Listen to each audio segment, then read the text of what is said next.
தினமலர் நேயர்கள் அனைவருக்கும் வணக்கம். இந்த வீடியோல நம்ம அர்ஜென்டினா வர்சஸ் ஈஜிப்ட் மேட்சோட போஸ்ட் மேட்ச் ரிவ்யூ பண்ண போறோம். ரொம்பவே த்ரில்லிங்கான மேட்ச். சரியான கம்பேக் கொடுத்திருந்தாங்க அர்ஜென்டினா. கடைசி 10 மினிட்ஸ்ல நியர்லி 3 கோல்ஸ் போட்டு எஜிப்டே ஜெயிச்சிட்டாங்க. நிறைய கான்ட்ரவர்சி இன்வால்வ் இதுல இருந்தது. ஸோ இது சம்பந்தமா நம்ம கௌதம் கிட்ட பேச போறோம். வணக்கம் கௌதம். வணக்கம் கபில். ஓகே, இப்ப எஜிப்ட் அர்ஜென்டினா மேட்ச் கண்டிப்பா இப்படி இருக்கும்னு யாரும் எதிர்பார்க்கல. ஏன்னா அர்ஜென்டினா வந்து வேர்ல்டு சாம்பியன்ஸ், நல்லா ஆடிட்டு இருக்காங்க இந்த வேர்ல்டு கப்ல. ஸோ கண்டிப்பா ஈஸியா ஜெயிச்சிருவாங்கன்னு எதிர்பார்த்தோம். ஆனா எஜிப்ட் வந்து ஒரு கோல் போட்டாங்க. 2வது கோல் போடும்போது அது வந்து நாட் அலோட் ஆயிடுச்சு ஃபவுல்னால. 3வது கோல் போட்டாங்க. 3வது டைம் கோல் போட்டாங்க. 2 கோல்ஸ் லீடிங், நியர்லி 70 மினிட்ஸ் வரைக்குமே 2 கோல் லீடிங் இருந்துச்சு. அதுக்கப்புறம் அர்ஜென்டினா அவங்களோட அட்டாக்கை வந்து தீவிரப்படுத்துறாங்க, கோல் போட்டு ஜெயிக்கிறாங்க.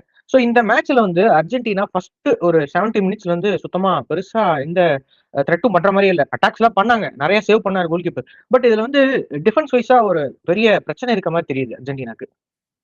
ஸோ உங்களுக்கு முன்னாடியே பாத்தீங்கன்னா ஈஜிப்ட் செட் பீஸ்ல ஸ்ட்ராங்னு சொல்லியிருப்பேன். ஓகே, சரிங்களா? அதே மாதிரி பாத்தீங்கன்னா ஆஸ்திரேலியா சேம் ஹெட்ரு கோல் கீப்பருக்கு ரைட்ல ஸ்கோர் பண்றாங்க. இதே மாதிரி என்னன்னா இப்ப திருப்பி செட் பீஸ் வருது, அதே மாதிரி ஹெட் பண்றாங்க, கோல் கீப்பருக்கு லெஃப்ட்ல ஸ்கோர் ஆகுது. ஸோ அதை கவனிக்கலன்னு நினைக்கிறேன். ஈஜிப்டையும் கொஞ்சம் ஈஸியா ஹேண்டில் பண்ணிடலாம். அர்ஜென்டினாக்கு ஒரு ஈஸியான ஒரு பாத்தாவே வருது, லீக்லயும் சரி நாக் அவுட்லயும் அப்படி வருதுன்னு ஈஸியா விட்டுட்டாங்க. அது கோல் ஆயிடுச்சு. கோல் ஆனதுக்கு அப்புறம் பாத்தீங்கன்னா ஈஜிப்ட் விடவே இல்ல. ஃபர்ஸ்டே பாத்தீங்கன்னா லோ பிளாக் இருப்பாங்க அப்படின்னு எக்ஸ்பெக்ட் பண்ணோம். இருந்தாலும் வந்து பொசிஷன் மெயின்டைன் பண்றாங்க, ஒரு சில ஷாட்ஸ் எடுக்கிறாங்க. அர்ஜென்டினாக்கும் ஒரு டஃப்பான அதே பிளாக்ல வந்து ஈவன் பாலை விட்டா டக்குன்னு இறங்கிக்கிறாங்க. திருப்பியும் பால் கிடைச்சோன்னே செட் பண்ணி இதே மாதிரி நல்லா விளையாண்டு இருக்காங்க. Short and targets Argentina. அப்புறம் என்னன்னா 2 ஒரு பெனால்டி கிடைக்குது, மெஸ்ஸி மிஸ் பண்ணிடுறாரு. அது ஒரு அப்புறம் கோல் கீப்பர் வந்து நல்ல நல்ல சேவ்ஸ் எடுக்கிறாரு. ஒரு லெஃப்ட் ஹேண்ட்ல நல்ல ஒரு சேவ். ஃபர்ஸ்ட் ஹாஃப்லயே வந்து நிறைய அட்டாக்ஸ் வந்து பண்ணாங்க. அதுல முக்கியமான 3-4 சேவ் பண்ணாரு. பெனால்டி உட்பட முக்கியமான 3-4 சேவ் கோல் கீப்பர் சூப்பரா பண்ணாரு. எல்லா சேவும் கோலே போட முடியாதுன்ற அளவு இருந்தது. நியர்லி 60 மினிட்ஸ்லாம் பார்க்கும்போது கம்ப்ளீட் லோ பிளாக் டிஃபென்ஸ். 6 பேர் டிஃபெண்டிங் பண்ணிட்டு இருந்தாங்க, 10 பேர் பாக்ஸ் குள்ள நின்று இருந்தாங்க, 9 பேர். சாலா மட்டும் தான் வெளியே இருந்தாரு. கவுண்டர் அட்டாக் சூப்பரா பண்ணாங்க ஆக்சுவலா எஜிப்ட். Counter attack. அப்புறம் என்னன்னா 58 மினிட்ல ஒரு கான்ட்ரவர்சி ஆகுது. எஜிப்ட் திருப்பி ஸ்கோர் பண்றாங்க. ஆனா என்னன்னா அது இது விஏஆர் ரிவ்யூல ரூல்ட் அவுட் ஆகுது. கிளியர் ஃபவுல் தான் எனக்கு.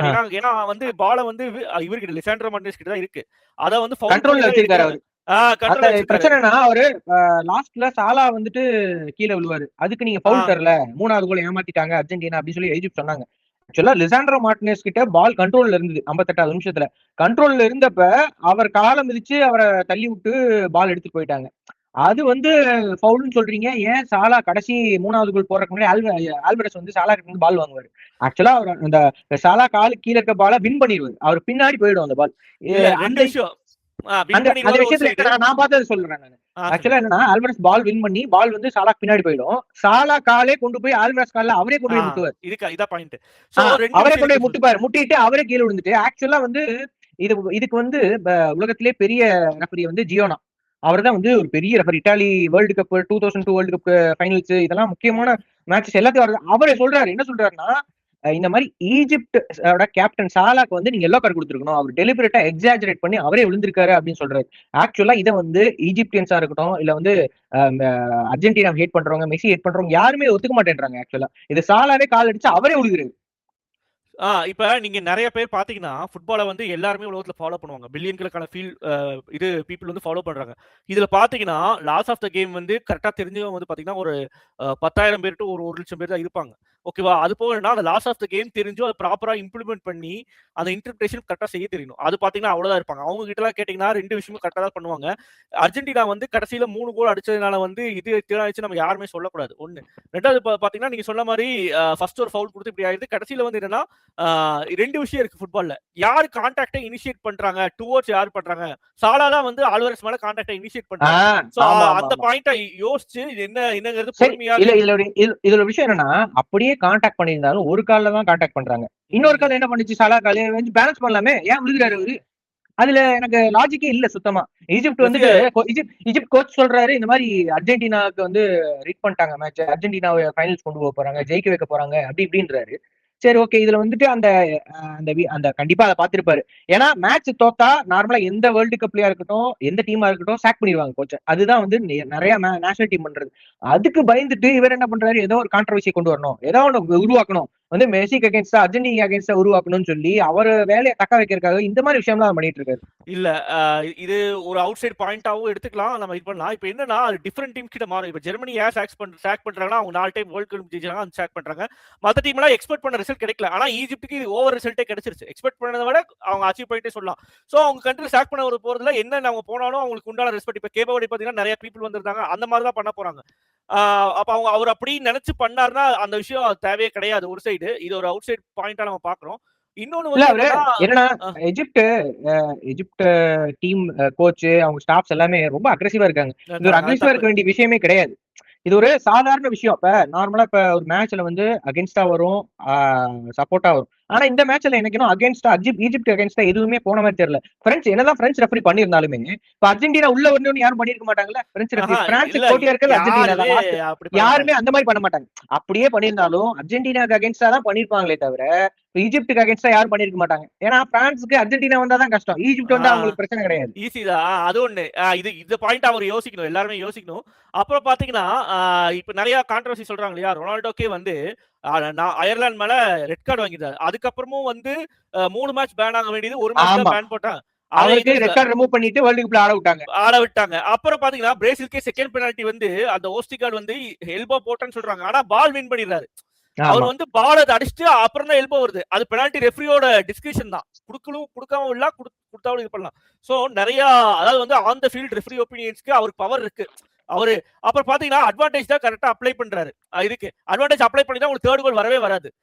ஈஜிப்ட் என்ன பண்ணிருக்கும், 2 கோல் ஆயிடுச்சு, நம்ம இந்த ஒரு இது முடிச்சுட்டு 30 மினிட்ஸ்ல நம்ம பாத்துக்கலாம்னு இது பண்றாங்க.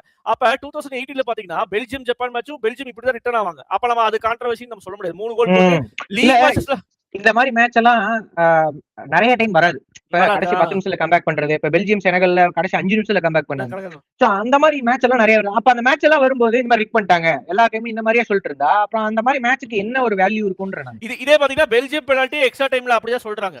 பெல்ஜியம் செனகல் பெனால்டி வந்து டாக்கிள் வந்து ஆனா அவர் பாலுக்கு இது பண்ணும்போது எடுக்க ஸ்ட்ரைக்கிங் பொசிஷன்ல இருக்காரு, ரெட் கார்டே தரலாம். ஓகேவா, அவர் ஸ்ட்ரைக் எடுக்க போறாரு, அதை நீங்க தடுத்து இது பண்றீங்க. எல்லோ கார்டுங்கிறனால அந்த பிளேயருக்கு சில ரெட் கார்டு, பழைய ரூல்ஸ் எல்லாம் பாத்தீங்கன்னா ரெட் கார்டே தருவாங்க. இப்ப எப்படி அர்ஜென்டா கம்பேக் பண்ணாங்க ஒரு அனலைசிஸ் சொல்லிடுறேன். இப்ப ரெஃப்ரியோட இது எல்லாமே பார்த்துட்டோம். பாத்தீங்கன்னா அவங்க என்ன பண்றாங்கன்னா 2 சேஞ்சஸ் எல்லாம் பண்றாங்க. என்னன்னா லெஃப்ட் பேக் எடுக்கிறாங்க. அதுக்கப்புறம் பாத்தீங்கன்னா ராட்ரிகோ டிபால். இப்ப என்னன்னா அவர் வந்து போர்ச்சுகல் பெர்னார்டோ சில்வா மாதிரி தான் இவர் இருக்காரு அர்ஜென்டினால. ராட்ரிகோ டிபால் அப்படி இப்படி ரைட் சைடுல இருந்து ஒரு ஃபர்ஸ்ட் அல்ஜீரியா மேல மட்டும் தான் ஒரு த்ரூ பாஸ் போட்டாரு. அதுக்கப்புறம் ஒண்ணுமே அவரு ரைட்ல யூஸ்வலா விளையாடுற மாதிரி தான் விளையாண்டு. ஆக்சுவலா ராட்ரிகோ டிபால் வந்து போன மேட்ச் சரியா நிறைய மிஸ் பாஸ் நிறைய பண்ணாரு, கரெக்டாவே பாஸ் பண்ணல. அது ஒரு விஷயம். ஏதோ ஒரு கண்டிப்பா எல்லா பிளேயருக்கும் ஒரு மேட்ச் வந்து ஆஃப் மேட்ச் இருக்கும். அது நம்ம கண்டிப்பா, ஏன்னா டிபால் வந்து குவாலிட்டியான பிளேயர் மிட்ஃபீல்ட். நம்ம வந்து வேர்ல்டு பெரிய எலைட் குவாலிட்டின்னு சொல்ல முடியாது, ஆனா நல்ல மிட்ஃபீல்டர், ஒரு குவாலிட்டியான நல்லா பாஸ் போடுற, மெஸ்ஸிக்கு நல்ல அந்த கெமிஸ்ட்ரி உள்ள, மெஸ்ஸி கூட நல்ல கெமிஸ்ட்ரி உள்ள ஒரு மிட்ஃபீல்டர்னு சொல்லலாம். மேபி அவருக்கு இந்த மேட்ச் ஆஃபா இருக்கட்டும். இப்ப கரெக்டா சப்ஸ்டியூஷன் வந்தா லெஃப்ட் பேக் டேக்ல ரிமூவ் பண்ணிட்டு நிக்கோ கன்சாலஸ் கொண்டு வர்றாங்க. அதே மாதிரி அட்டாக்ல வந்து இவர் லவுட்டாரோ மார்டினஸ் கொண்டு வர்றாங்க, டிபால ரிமூவ் பண்ணிட்டு. ரைட்டா, என்னன்னா இப்ப பாத்தீங்கன்னா 2 அற்புதமான சேஞ்சா மாறிடுச்சு. என்னாச்சுன்னா கடைசியில பாத்தீங்கன்னா நிக்கோலஸ் கன்சாலஸும் வித்து தர்றாரு உங்களுக்கு. அதுக்கப்புறம் பாத்தீங்கன்னா இப்ப 2 கோல் ஆயிடுச்சு இல்லையா. இப்ப என்னன்னா மெஸ்ஸி வந்து 3-4-3 ஆடுறாங்க ஃபார்மேஷன் மாறிடுச்சு. ஃபர்ஸ்ட் 4-4-2 இருந்தது, இப்ப 3-4-3 மாறிடுச்சு. மாறிடுச்சா. அப்புறம் என்னன்னா மெஸ்ஸிக்கு அங்க ஒரு முக்கியமான கேப். இப்ப அட்டாக்கரா இருந்தவர் ரைட் விங்கர் ரைட் அட்டாக் இதுதான் மாறிட்டாரு. சோ அப்ப என்ன ஆச்சுன்னா கிராஸ் போடுறதுக்கு இப்ப பெட்ரோ நெட்டோ மாதிரி மாறிடுறாரு. ஆமா, ஓகேவா. இப்ப மாறுனால என்ன ஆச்சுன்னா இப்ப ஸ்பேஸ் கிடைக்குதுங்க. அதுவும் இல்லாம அந்த டிஃபெண்டர்ஸ் 2 பேர் தான் வராங்க மேக்ஸிமம். டிஃபெண்டர்ஸ் அதுக்கு மேல மெஸ்ஸி வந்து இது பண்றது, ஏன்னா மெஸ்ஸி உள்ள வர மாட்டாருன்னு உங்களுக்கு தெரியும். அதனால என்ன பண்றாங்க, டிஃபெண்டர்ஸ் வந்து 2 பேர் தான் போறாங்க மெஸ்ஸி கவர் பண்றதுக்கு. மெஸ்ஸி கொஞ்சம் ஸ்பேஸ் கிடைக்குது, 1-on-1 நிறைய பண்றாரு. ஒரு பால் வந்து ஆக்சுவலா கிட்டே கொண்டு வந்துறாரு, கோல் போஸ்ட் கிட்டே சூப்பரா பாஸ் கொடுத்தா. அன்பார்ச்சுனேட்டா அது கோல் விழுகல. லவுட்டா மார்டினஸ் கொஞ்சம் மேல அடிச்சிட்டாரு, கீழே பட்டு மேல போயிடுச்சு.